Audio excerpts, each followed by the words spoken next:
In today's video, we're going to be going over my 2025 financial goals, letting you know which ones I reached and the ones that I did not, and if I did not reach them, what I plan to do moving forward.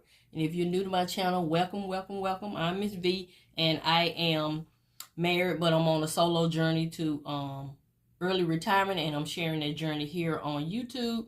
My channel is focused on inspiring you guys to save the best, what is the best way for you, and I like to show you fun ways to save money and to pay off debt. And yeah, so let's go ahead and get started. So I want to recap 2025, what worked for me and what did not, and we're gonna move forward to 2026. So my first goal for 2025 was to save 50K. That includes saving challenge and all my sinking fund. That just means to save it. That doesn't necessarily mean to have it in a bank account, but just save it during the year. And how I planned on doing that was continue to work overtime when available, and then work as many days as I could on my PRN job. And of course, to be intentional on how I spent my money, you know, to prioritize spending. I'm someone who still spends, but I spend with priorities in mind. So yeah. So did we reach our 50K goal? Let's see. So these are all the savings challenges I did during the year. I did over 300. So this savings challenge tracker I picked up from HD. I bought this back in 2024. So, you know, Miss V is always resourceful. Since it was a digital download, I just added 2025 to it. So those are the challenges I completed in January. I completed a total of 20. And I saved $3,469. That includes the $1,100 a month for the sinking fund as well. In February, those are February's challenges. And I completed 37, a total of 33,220. This is March. I completed 30 challenges, 2,971. April, I completed 39 challenges, 3,692. May, I completed 20 challenges, $2,457. June, I completed 42 challenges, 2,540. July, 25 challenges, 2,050. August, 16 challenges, 2,081. September, I completed 27 challenges. I forgot the amount. October, I completed 9 challenges, $3,466.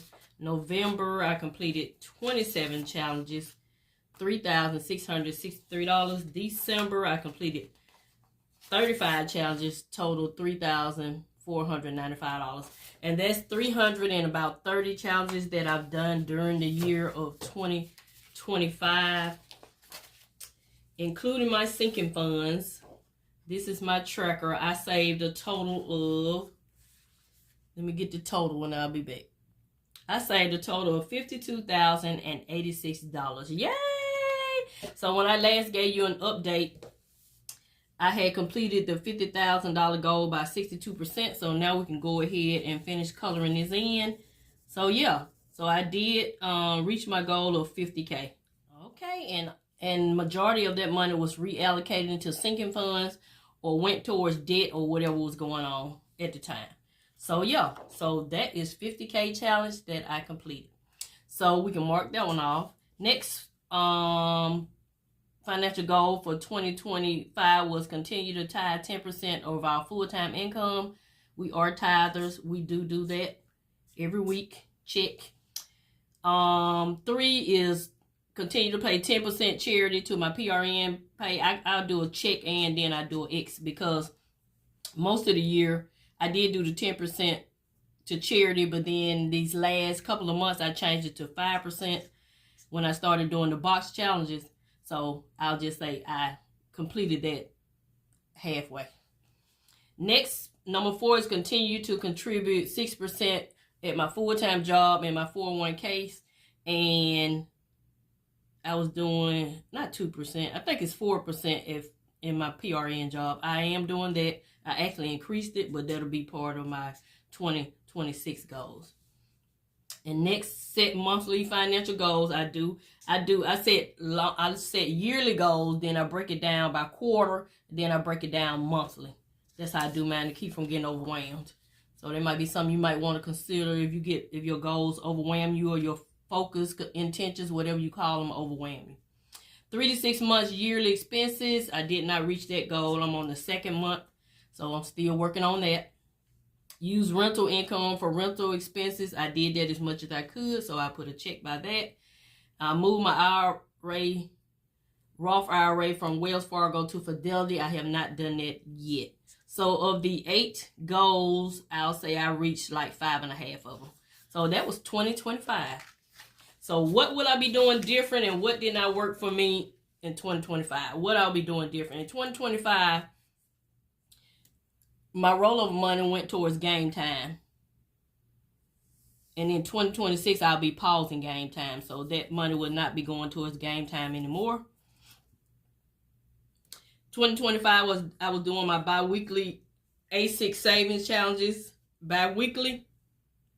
And moving forward to 2026, I'll be doing those weekly, because that money that I was using for game time will also go to my A6 saving challenges. That way I can do a weekly opposed to bi-weekly, and the purpose of that is to fully fund my sinking funds.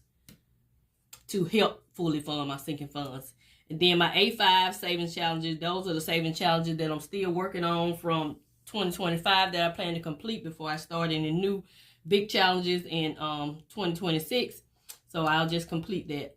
And my side income is still the same. Actually it's changed. My side income, whenever I make over 1K, I do 5% charity, 5% go to my box challenges, 30% go to savings, 30% goes to debt, and 30% go to investing. When I make less than 1K, I do 5% charity, 5% box challenges, 45% goes to saving challenges, and 45% goes to debt. And so that's the recap of 2025. I'm pretty impressed with how everything worked out, being that I had to have surgery and had to have a decrease in income during that time. I still reached a lot of my goals. So yeah, so that is it. That's going to conclude this video. This is Mrs Vee showing you fun ways to save money and pay off debt. Thank you, and have a nice day.